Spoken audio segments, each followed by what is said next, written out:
Want to schedule orders in Grubhub app like a pro? In this video, I will guide you step by step on how to schedule orders in the Grubhub app. First thing you want to do is open the Grubhub app on your device. If you don't have this application, you can download it from Play Store or App Store.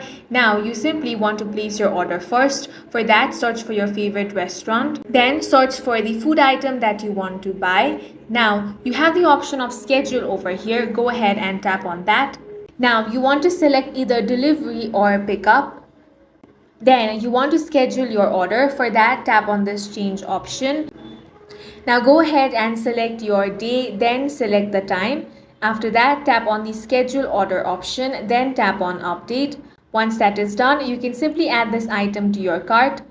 Once that is done, your order is successfully scheduled. Keep in mind that drivers often arrive early and restaurants won't prepare your food until closer to the scheduled time. That means delays of up to 1 hour are common even if you schedule it carefully.